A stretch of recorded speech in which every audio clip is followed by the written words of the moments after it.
So thank you so much for joining us on this Saturday morning for this really exciting session on digital storytelling.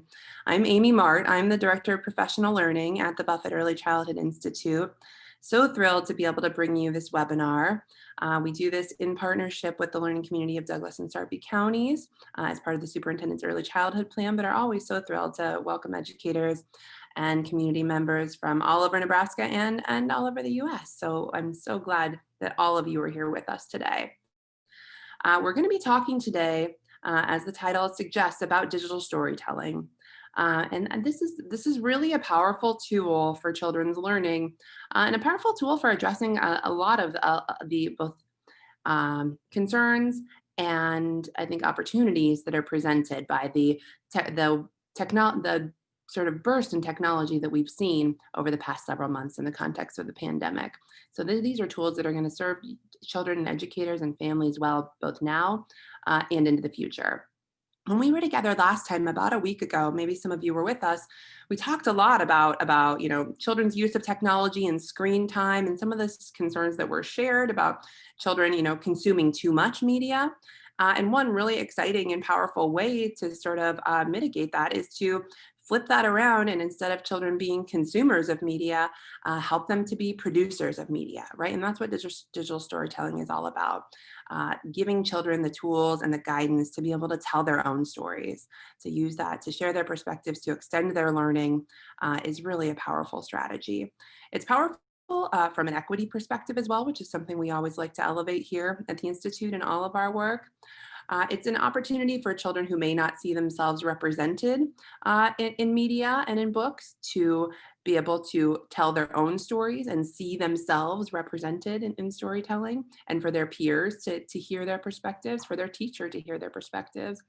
It's also really a powerful tool for connecting with families. If children can work together with their families to tell stories and to share their perspectives, it really gives educators and classmates and others a window into the cultural and the home life of children, which is powerful as well. So I'm going to introduce both our presenter and our three panelists, and then I will kick it over for you to start learning from them. So we are really fortunate to be joined by Dr. Chip Donohue. Chip has been working in the area of children's media and children's use of technology for really decades, and is one of the international experts in this area. So we're so lucky to have him kicking us off today. He was a founding director of the Tech Center at the Erikson Institute, and has also been a senior fellow at the Fred Rogers Center. So we're just so fortunate to have Chip with us today. We'll hear some perspectives from him, and then we'll hear from our three expert panelists who are out there in the field working with children applying these strategies. They're going to share some examples with us from their work. So we will see videos of kids sharing their stories. And also share some tips and information with us about how they've been able to put these strategies into action. So I'm so excited to hear from all of them. I'll introduce our three panelists in a little bit more detail later, but for now, I'm going to turn it over to Dr. Chip Donohue. Great, thanks, Amy. Welcome, everyone. This is a topic that I get really excited about because after many years, actually starting in the beginning of the Apple II era in the late 80s, I've been thinking about young children and technology. And suddenly we had this confluence of opportunities around what the tools can do, what kids can do, and this notion of kids as media creators came together. And so digital storytelling for me is really an exciting topic. I'm going to talk a little bit about why it matters for children's learning. I'm going to talk about how children can show you what they know by going through the process of digital storytelling. Talk a little bit about tools for digital storytelling and how they're already at hand. You've already got them. They're there, and we can learn to leverage them differently. And then why storytelling matters so much to children. So this isn't just about digital storytelling. It's about the larger construct around kids as storytellers. So Amy talked about this. It's kind of a continuum, starting with consuming media, and we all consume media. We all have our moments where we turn on the TV, and maybe in the last few days, you've really been paying attention to the media around the national election issues. So, you know, that's something that kids will continue to do and that we'll continue to do. Tends to fall in the area of screen time that people are more concerned about, just this passive viewing. But when kids begin to be able to make meaning out of their world, out of their life, out of what they see and do, then media starts to take on another meaning entirely. Leads to this notion of children as media creators, and this is so powerful. So while they will remain consumers their whole lives, we'd like to shift them into understanding that they too can create media and understand what it means to be a media creator. Then we take that now for this morning into the realm of digital storytelling and what we mean by that. And the last circle on the slide I think is so powerful for kids is, but through digital storytelling, they become authors. 2-year-olds are authors, 3-year-olds are authors, 6-year-olds are authors. They get to tell their story and share it in a way that makes them published authors, and that's really powerful for kids. Quote at the bottom, it's been said that the next to hunger and thirst, our most basic human need is for storytelling. So if our most basic human need is to tell and hear stories with one another, then empowering kids to be digital storytellers in the digital age seems to make a lot of sense. You know, kids can show you what they know through digital storytelling. They can take photos, they can shoot video, they can record audio, they can document their experiences, what they've done. They can demonstrate their learning, how they learn and what they're learning. They can tell their story. And then the last 4 bullet points to me are really the sweet spot on all of this. They can save their story. They can share their story with others. Could be with the teacher, could be with other kids in the classroom, could be with parents or grandparents or other family members. They can revisit the story and reflect on what they've learned and what they've done, and then revisit again and again and again. The story doesn't go away. It's not like the block tower that we have to take down before circle time. It's a story that lives on, and I think that's really powerful. Jerome Bruner said, "We are storytelling creatures, and as children, we acquire language to tell those stories that we have inside of us." And I'll give you just a moment to take a look at Lois's story that we've got in the center of the screen.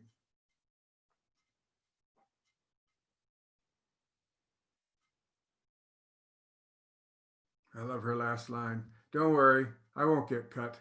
It's wonderful glimpse into how Lois is thinking.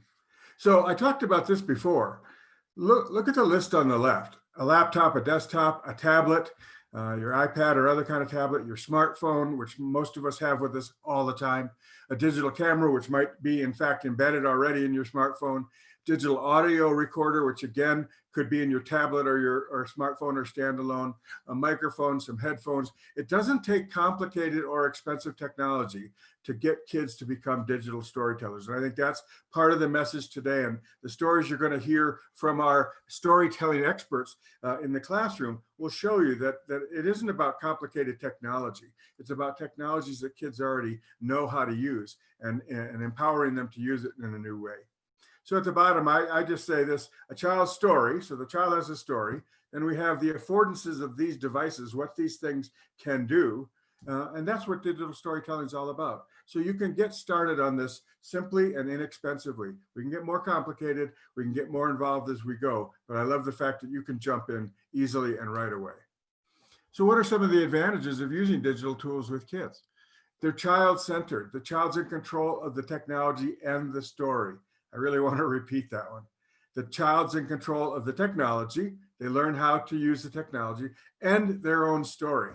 Put them together, we've got digital storytelling. They're already familiar with digital devices. Kids know how to use tablets and smartphones and other things already. So it's about where they point the camera and what they record that becomes part of the storytelling process. They can use them alone, so I can go out and tell my own story, or I can use them collaboratively with other kids or with other adults, or with my parents on a walk through the neighborhood. This can be something that's part of a shared storytelling process. And then the notion that kids learn about storytelling and they learn about technology. Obviously, we're jamming them together this morning, talking about digital storytelling. But I love the idea that storytelling is a much larger construct than just digital storytelling, and technology as a tool for learning, for communicating, for connecting, for collaborating. All of that comes together in this idea of digital storytelling. And then I know this slide is jammed with text, but I wanted you to see it all in one place. So why does storytelling matter so much to children? Because I can tell my story. I can document what I did. I can share what I'm interested in learning about. I can show you what I want to learn about. I can show you what I know, what I think, and how I learn. How powerful is that? I can be listened to and heard. How empowering is that for kids that might not see themselves or hear themselves in stories? I could turn objects and artwork and things I build or find into digital artifacts and include them in my stories. And back to this notion, I can save my story, I can revisit my experiences, I can share my learning with others.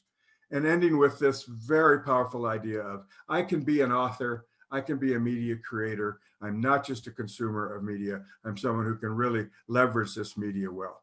So I'm going to stop there because we've got great stories about storytelling coming your way from educators who work with kids directly and have expertise in this. So thank you for letting me tee this up and get us started. But I'm going to turn it over now to our stars for the day.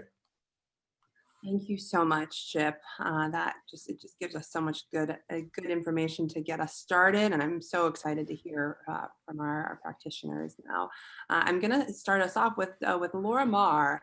Laura is a preschool teacher at Liberty Elementary School here in Omaha Public Schools. Liberty is one of the Buffett Early Childhood Institute's full implementation schools as part of the superintendent's early childhood plan. Laura has been applying these strategies in her classroom and is going to share with us her journey in doing that and some examples of what that's looked like in her classroom. So Laura, I'll pass it over to you. Great. I started digital storytelling in my classroom about 16 years ago. I started teaching at Liberty Elementary, which is a very high poverty, high ESL population.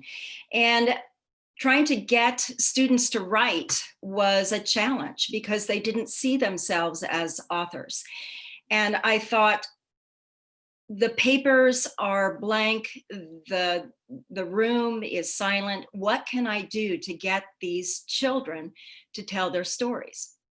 I was given a digital camera, and I was given a laptop by the school, and I thought, what can I do with these simple tools? So the digital camera was only a still camera. So what we did was I started taking pictures in the classroom, and I wanted students to understand that storytelling was not a special event. It was something that needed to happen every day. And so I would take pictures, I would upload them on my laptop, and then I would sit with students, and all of a sudden, there was relevance to them.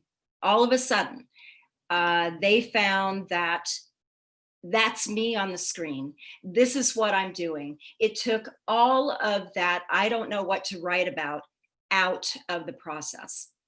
And that was very, very powerful. So next I received a smart board.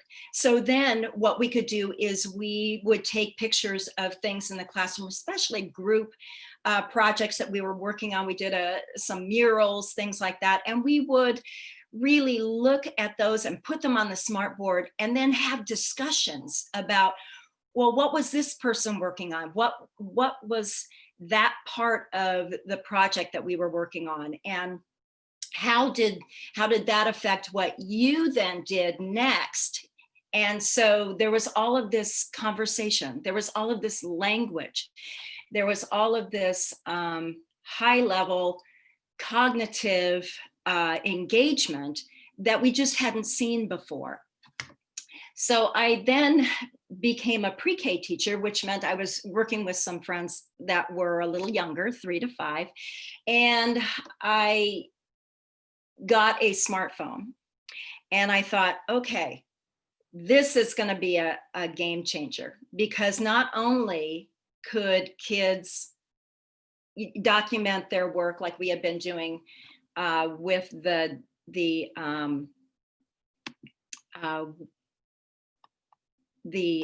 digital camera, but we also could do some work with sharing that work with parents. So now we can look at how students can ask me to take a picture of their work. They can take pictures of their own work. And then we had the conversation, well, I want to text this to my mom or my dad. And then we could do videos of them describing what their work was to their parents, which led to a conversation at home. So that was really a game changer for a lot of things. Now, I want you to know that all of these things that we do, I got myself a color printer and I print the photographs up because technology changes so quickly that I want my students to have a concrete record of their work. So while we use digital media to tell stories and to document stories, I also have them create their own work on paper that they can have forever. So this friend, Ezekiel, is looking at his work and he is discussing his work with our para, and then he is going to write about his work. So children can tell the story of their learning and about what they're doing, but they can also document the work of others. So we have my friend Dulce. She was interested in what some boys were doing because we were doing actually an imaginative story, and she wanted to document what they were doing. So then she would film or she would take pictures of their work, and then she would write about what they were doing. And then we would attach a physical picture to that so that later on at the end of the year when they have their book, they can talk to their families or their friends about what they learned and who was doing what and things of that nature. One thing that we talk about with technology is that it can so quickly become obsolete. But the iPad has really been a great tool because it is so child friendly. It is small, it is easy to use. Children feel comfortable with it very, very quickly to do either digital photographs or to do recordings of each other. But also this obsolete technology can be great for learning as well. I had one of our technology teachers said, hey, we're getting rid of all of these old video cameras. Is this something that you might use? And I thought, I don't know what I would use it for, but give them to me. So they brought them to me and I thought, we're gonna do this collaborative learning project with it. So every year I put these in my classroom, and the first child that wants to learn about the technology, I take that child and I say, okay, let's learn about this. Let's experiment with these things. And so the child will kind of experiment with how to use these different, buttons. And we talk about videography, and we talk about recording, and we talk about focus and zoom in, zoom out. There's a plethora of vocabulary that goes with that. So once they feel comfortable, and we have other students that want to learn about it, it's like, okay, it is now your turn, Patrick, to teach the next person. And in that way, they become the teachers, they become the people that are documenting other people's work. And then, it just keeps going. It's like, all right, somebody else wants to learn about the technology. Who can teach them about the technology? And then they will go with another person that can teach them about the technology. When we do this type of work, the students become so excited about it because they see it as a tool that can do a little bit more than just a digital camera or a phone. You can zoom in, you can zoom out, you can frame things a little bit differently. So it's a more creative tool for them to use. They also start to experiment with how to document their friends' work. Do I want a close-up of this? Do I want a large group shot of this so that more kids can be in the video? So there's a lot of creative things that they have to look at, and using the tools to figure out, what are these shots going to look like? How do I want the story to be put together? Now, of course, these kinds of stories are very much journalism, reporting, documentation. But of course, there's a lot of storytelling that goes on through imagination. So we use tools just like this to create imaginative stories as well. A couple of weeks ago, we had a bunch of people, including myself, we were playing a superhero game. And at the end of that, I asked the students if they wanted to tell a superhero story. So they decided that they did. So we have a few clips of looking at some imaginative storytelling, which takes a little bit more planning. We do what's called some planning sessions, which we sometimes either take notes on or we videotape. We have a videographer that does that. Now, for this particular clip, the videographer decided she wanted to be in the story. So I said that I would be willing to be the videographer for this, but usually the students would be the videographers for this. So this first clip is a planning session. Okay, so you guys decided some things, and what did you decide? What are the bad guys doing that the good guys need to come in and help? What are they trying to do? The bad guys are trying to protect me and guard me. These two are trying to guard me. They're trying to guard you because from my shield. Okay, because the bad guys are trying to steal what?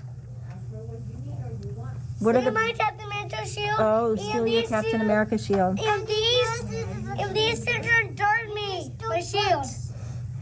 And these two are trying to guard my shield. And you need to steal books too? And these two and trash cans. And trash cans? Yeah. And these two are going to guard my shield. All right. So we need some props, don't we, for our story? So what do we need? Dulce, what do you need for props? What do you need? Two trash can and books. Books and a trash can. And what do you need, Patrick? I need. What are they trying to steal from you? My Captain America shield. Okay, so do you need a shield for the story? Yes, I need it. Okay. All right, we're gonna go gather some props, and then we'll come back and do some more work. All right, so the next step is for the children to actually gather some props and then to go in and start their story. And usually, as I said, another student would be filming, but I am filming this. So I'm gonna let you take a look at what happens in the next section.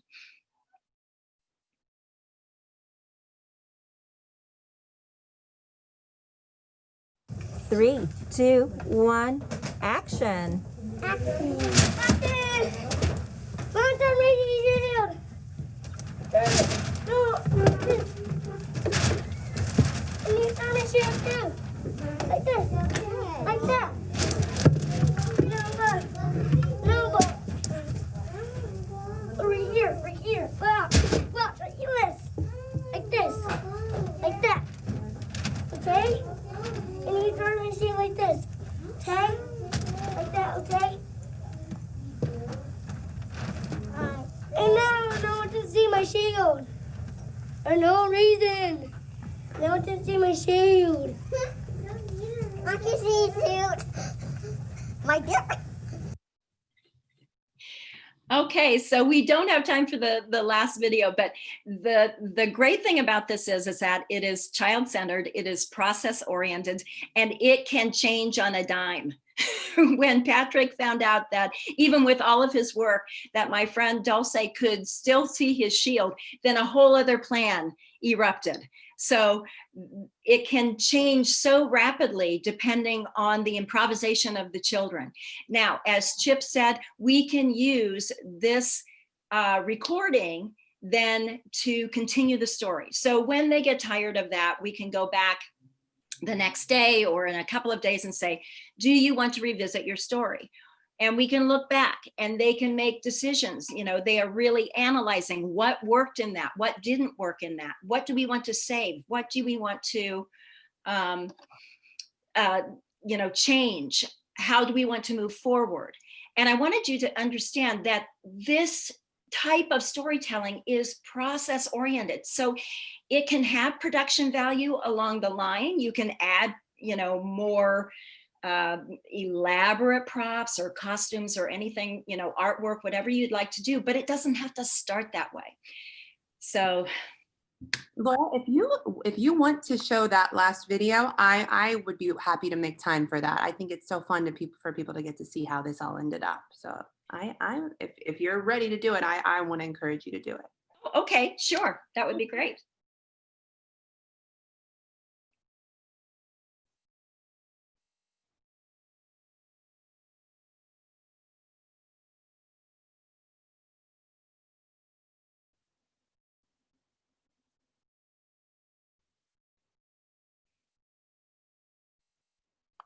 Probably just getting it queued up here.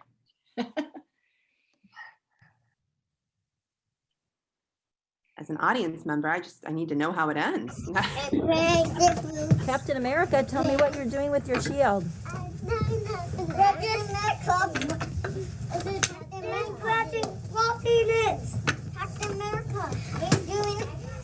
I'm blocking it.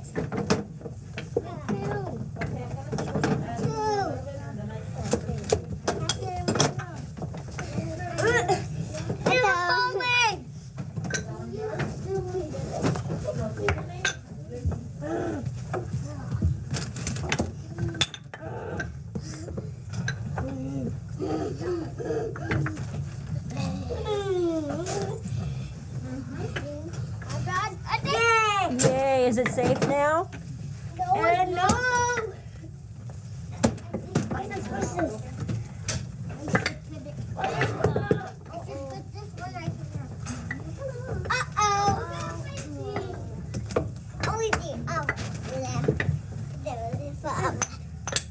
Are the bad guys helping you now?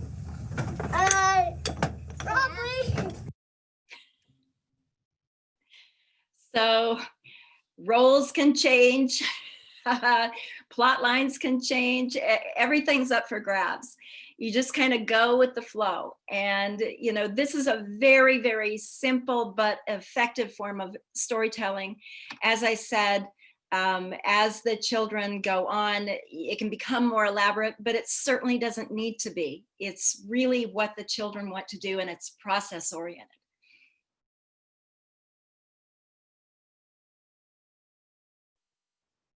That last clip really shows what you said, that the kids are in control of the storyline. You're just observing and documenting, and I think that's so great.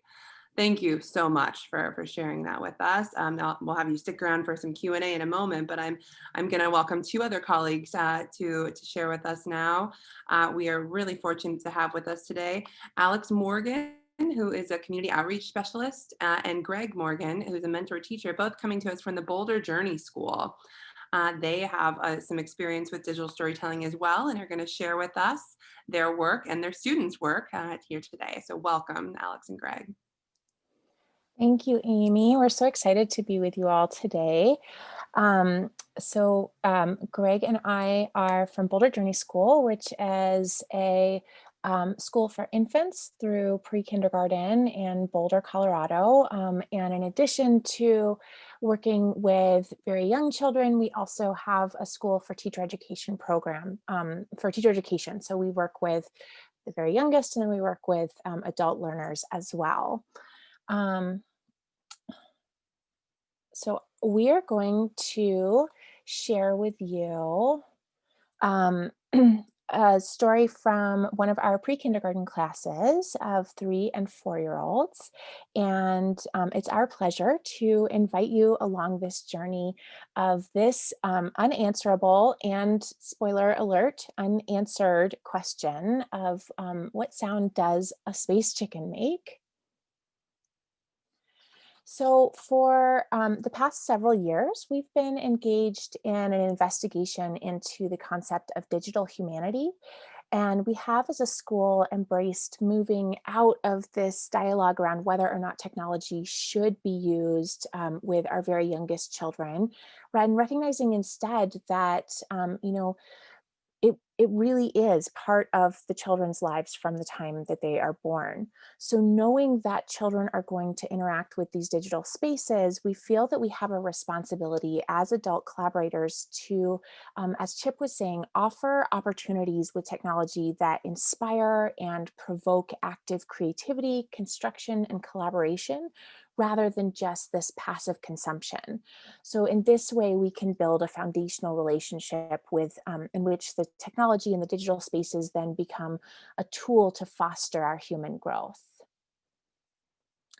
So to explore some of these ideas, we invited a group of children to join us in our school studio for appointments over a period of about 3 months.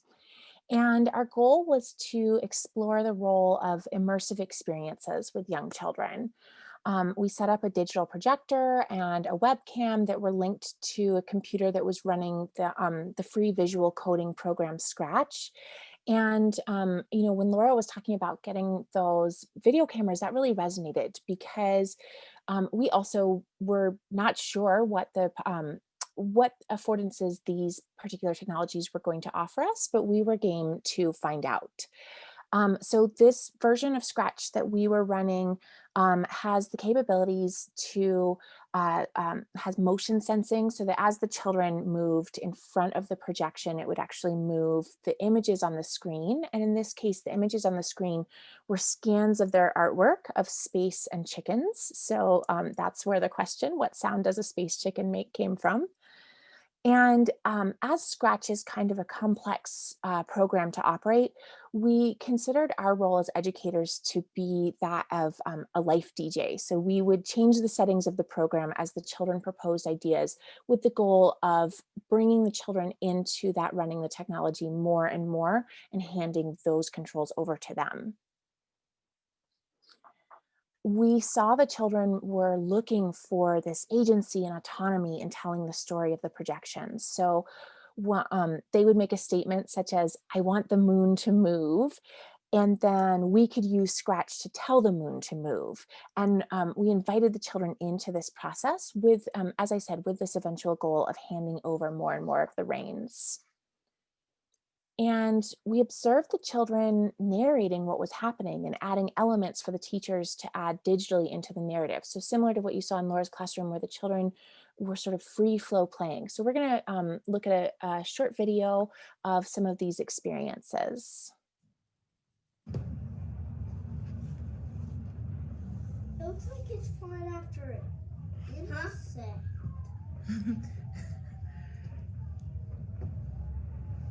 It's chasing after that. No, it looks like it's chasing after a little bug. I think that is the bug, that blue thing. Is the bug. You think it's gonna catch it? It caught it.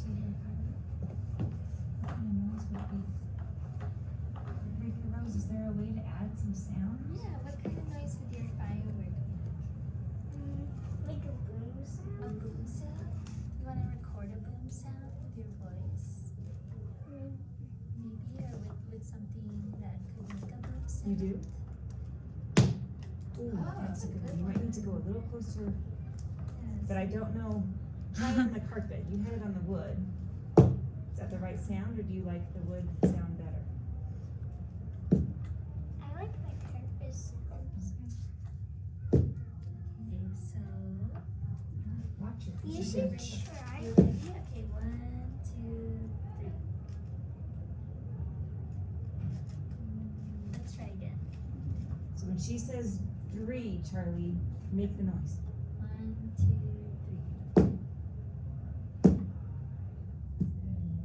we'll see that.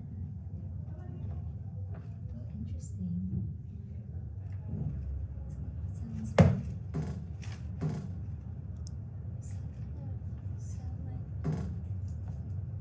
let's try it on the wood. Okay, so let's try it on the wood. Okay, 1, 2. Okay, that's good. So what we were seeing was that by inviting the children into this process, they were becoming increasingly fluent with the narrative possibilities that were inherent with these digital technologies. We also saw that the work began to evolve then, and part of it was sort of this setting invited the children to be thinking about puppet shows. So the children were bringing tangible objects into the space to interact with these digital settings. And we saw them using documentation. So they would look at photos and videos from their previous experiences to narrate stories that were building in complexity. So we're going to share another story of one of the puppet shows. I don't know my way. She can't get up. I'll just get on my back. Better move. I'm gonna put it on here to make it fly. It can fly by itself.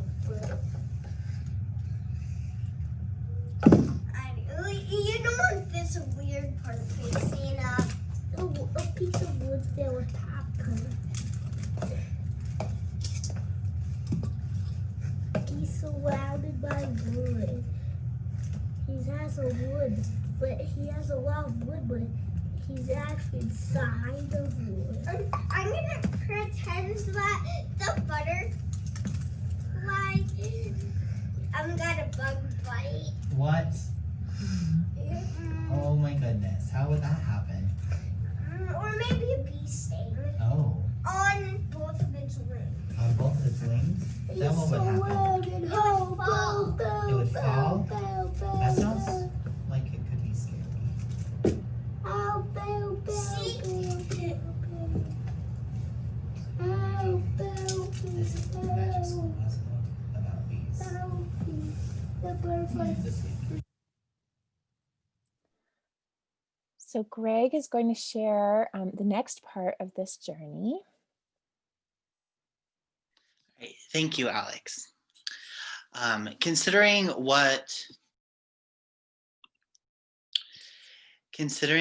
the work was moving in a direction that was more physical, we introduced new tools to support the children in telling stories with their bodies.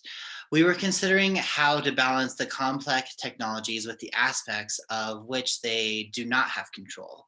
We wondered, how do we advocate for and honor the children's right to participate in a world designed for adults? It was just starting to get good, and then the shutdown happened.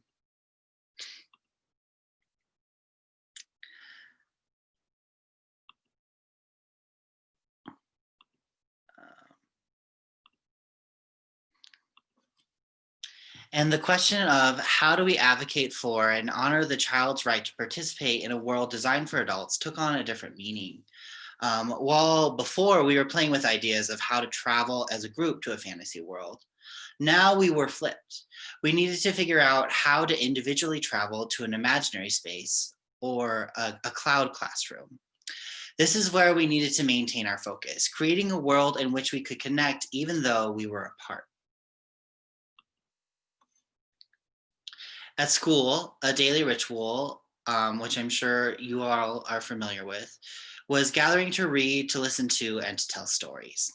It felt right to us that this fundamentally human thread of connecting through story could be a vehicle for continuing our connections in the digital space. We considered the different ways stories can be told, books of course, but we also looked at how we might tell a story without words. Dance is one of my languages, so I offered the children a narrative dance, and as the first in a regular series of challenges, the children were asked to offer back a non-verbal story. Another of the ways we explored this line of inquiry was by deconstructing the parts of stories. My thoughts were that breaking down the elements of stories and examining them piece by piece would give children opportunities to think about them more critically, more deeply. Deconstructing stories in parts like setting, plot, and character also provided an opportunity to build on their vocabulary surrounding storytelling and pave the way for future conversations where children could articulate their ideas using these new words. Through storytelling, we kept our relationships nourished and our brains wondering. We imagined fantastical adventures and built our own custom worlds, just like we had been doing in the classroom. We thought about the significance of using technology as a way to immerse ourselves further into storytelling. It became clear to us how technology can be a very powerful catalyst for building relationships. While working at the school, the novelty and possibilities of new technology inspired children who normally do not interact much to work together. After the school closed, technology became a very important part of how we stayed connected, maintained our relationships, and continued our work together. Thank you. Thank you, Alex and Greg, so much for sharing that. It's so cool to see, what you were able to do when you had kids in the classroom, and then also see how you've been able to translate that to connect with them, virtually as they're not able to be physically in the classroom. Very powerful stuff. So we're going to transition now into some Q&A. I've got some questions, and I really want to encourage all of our participants to think of any questions they have and drop those in the chat, and we will go ahead and pop those up to our presenters and panelists as well. If you're a teacher or an educator thinking about how you could make this work in your classroom, feel free to ask any questions that you want from these experts here. And I'll kick us off just by asking, as if you were speaking to a group of teachers who wanted to start putting some of these practices into practice in their classrooms, what would be some helpful tips just as for them to get started? What would be your recommendations for where they could go ahead and dive in and the best way to do that? Don't be afraid. Yeah. Just start, because you can literally do it with a phone or an iPad. Just let the kids take the lead. Don't think about the fact that it needs to be a full production. Think about, building language. I wanted to point out that my little friend Dulce, who wanted the books and the trash cans to be part of the story, and she's a student I've had this is my second year with her, and last year she did not speak at all. And through this process, she has really come to life. And I think it just takes that first step to say, I can do it. Great, Laura, thank you. Alex, Greg, would you add to that? Any, first steps that you'd recommend teachers take? Yeah, absolutely. Laura, I love that advice of don't be afraid, because I think that is what we see with our teachers, is that they are nervous about sort of entering into this world of technology, which is unfamiliar to us as adults, but very familiar for children. And the advice that we give our teachers to support sort of building that language is play yourself, like take some time to just mess about with the technology and have fun with it and get to know it. That's great. Anything to add, Greg?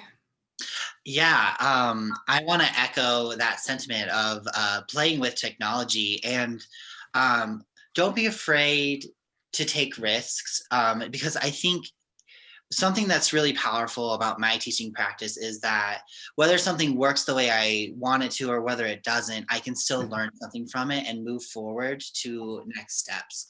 And I think one of the other really important aspects to keep in mind is like a strategy is that you can include the work they're already doing in the classroom in this technology work. One of the strategies that we used is some of the students that we worked with this technology with were really into building with Legos. So we would take pictures of their Lego structures and upload it into the computer and then project them, and then they could interact with them in a new space. Similar to what you saw in Laura's video with the Captain America and the building of the blocks, and similar to what you saw in our video with the butterfly and the loose parts. I love that. Amy, I just want to add one thing to this that relates to digital storytelling, but really relates to teachers of young children and technology in general. All of you have talked about giving the child the lead, let them have control, let them have agency and autonomy. That can be really hard for teachers who are new to technology because the camera's expensive or the iPad's expensive. I have to hold on to it. I can't put it in the kids' hands. So that transition as well is another part of the risk taking, is just knowing kids actually can handle these tools very well. And when you show that you know they can do that, that's empowering to them as well. That's great, Chip. Yeah, the teacher can start by being the one holding the iPad or the camera, but turning it over to the children is maybe an important part of the process. Yeah. Thanks for that. I see somebody asked about lesson plans, and so I will afterwards ask if folks are willing to share resources, but building off of that, I have a question that I thought, so when an activity like those that you guys shared with us, I, with my educator brain, can pull out like a lot of the skills or learning standards that you're probably addressing in those, but talk a little bit about that. What are the specific, skills that you are focusing on in activities like the ones that you shared with us in your videos? Both, literacy skills, technology skills, other, learning skills for learning that you might be trying to cultivate. I have a lot of English language learners and children that come from poverty. So much of what digital storytelling can do is empower them to use language. And, we have difficulty with some children being able to use language and develop language. And so that's a huge part of it. And, building that confidence to share, building that confidence to interact with other students. And also those higher level thinking skills of, when you are revisiting things, they really are analyzing, they're talking about what worked, what didn't work, what do we want to change and why? And those planning meetings, what, not just, the impetus, well, I want to tell a story about this, I want to be this person, but well, who do you see this person then as, and how is the story going to develop?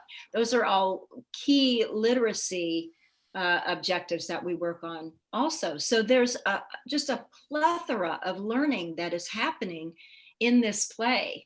And then it is documented, and you can go back and, as a teacher, you can look at it and say, oh, this child needs additional work on these skills, so then you can, put those kinds of skill building in other parts of your day, which help to implement more of those objectives, and then also help that child to really elevate their participation in the storytelling process as it goes. That's great, Laura. I mean, I heard you talk about it's a tool for you to learn about children. It's a tool for children to learn a variety of skills, and then a tool for assessment, a tool for kids to show what they know. Oh, that's great. Alex, Greg, did you want to add anything to that? Kind of the learning objectives or skills that you have in mind as you're engaging kids in these activities. Yeah, I would echo what Laura says about the sort of literacy skills and the oral skills, and add to that, really, we're looking at the ways that these experiences can foster social emotional growth, and again, that connection, which, children are learning about each other, they're developing empathy as they're hearing each other's stories, and building off of those stories. And I think that that is a key one that we're looking at when we're in our work. That's great. Thanks. Anybody else have others to add? That I'll echo Alex's sentiments again. I was also going to talk about the social emotional learning targets that come from this kind of work, the working in collaboration and exchanging ideas, and also learning how to compromise sometimes too. Yeah, absolutely. And that's near and dear to my heart, and I definitely see it through that lens, and I'm so glad to hear that that's explicit for you all. And we heard from Dr. Ann Carabon in our last webinar too about technology is the T in STEM, right? There are key technology skills that kids need to learn in order to be successful in school and in life now. And so seeing them just acquire those skills by actually using technology and is really cool to watch as well. I've got a couple of questions I want to pop up from the chat here. One, and maybe our Boulder Journey School folks could start with this, because I know you do work with very young children at the school. How can these be applied to students, in sort of the toddler range even? So I am actually teaching young preschool right now. My classroom, they are all two and a half. And so we've been exploring digital technologies as a class with them. One of my co-teachers is really interested in this kind of research and work. So one of the things that we've done that's been really successful is setting up a projector in a really large open space where they can interact with the light, but also just keeping that idea of like light is also an entry point into this kind of work. So an overhead projector would be a really good example. And that has a lot of tinkerability that's super accessible to that age group as well. They can move things that are on the glass plate. They can play with the shadows from the light. And there's lots of different materials that you can use for different kinds of interactions there. Another strategy that we've used is just a simple webcam and then putting it onto the wall. So they can actually see themselves on the wall and they can see themselves in live time, what they're doing. It's one way for them to just kind of build their schema around what digital technology is and how to interact with it. And then you can get more complex from there, like Chip said earlier. You can start with the foundational skills and just introduce these types of tools and then get more complex as you go and add materials that make sense based off of what you notice. That's great. And such a great reminder that technology doesn't have to be an iPad or a phone, right? There are so many different tools that children can use based on where they are developmentally. It's a great reminder. Anything you'd add to that, Laura or Chip, about how to work with very young children with these kinds of strategies? I would add, having had the luxury of visiting the schools of Reggio Emilia and knowing what's behind some of what they're describing, this notion of putting large images of what kids are doing on the wall, it makes their work public. It's not contained to the screen. The screen is actually just an avenue for others. And what happens is kids comment and they ask questions and they want to know and they want to get involved. So it's this invitation for collaboration and cooperation intellectually, which is so powerful, just by sharing the work in that way, making it bigger than life and letting kids manipulate it. It's great to see what you're all doing. I posted earlier that I wish I could go back and be in Laura's class or be a student at Boulder Journey, because this stuff is just amazing what you're doing. It's so empowering for the kids. Yeah, it really is. What you're describing, Greg and Chip, reminds me of, the way that designers share their work in a professional setting, right? Get it up on the wall and let's talk about it and comment on it. And just, hearing that very young children are already able to engage in that kind of work is inspiring. Very cool. Again, my last question is, any, kind of barriers or landmines that you might have stepped in as you were starting to use these kinds of tools and strategies that you might want to share solutions with our audience as they're embarking on this journey?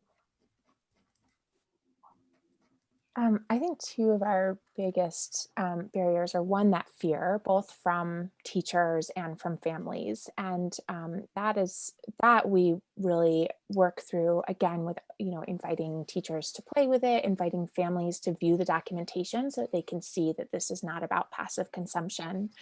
And then another one that is a big one is a financial barrier, that technology can be expensive.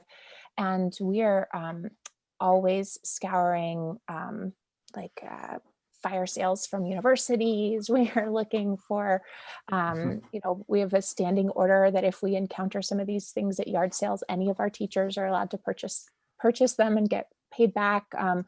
So really looking for,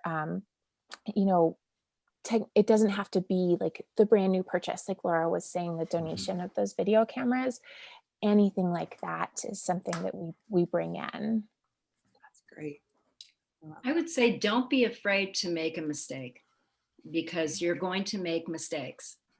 And it just, some of the best things that I've been a part of have been things that they didn't turn out the way I thought they were going to at all. But, we had just simple technology. We had young children using a microphone and a cassette recorder that had been used for a reading center. And we were able to tell a story using sound. And, we had another child that was playing with a CD player at the time, and it was like, oh my gosh, this music came up, and we're not going to be able to hear the story. And then when we got the recording of the sound story and it had this music behind it, it was like, oh my God, that was just perfect. You just don't be afraid to make a mistake, because you will, but that's exciting too.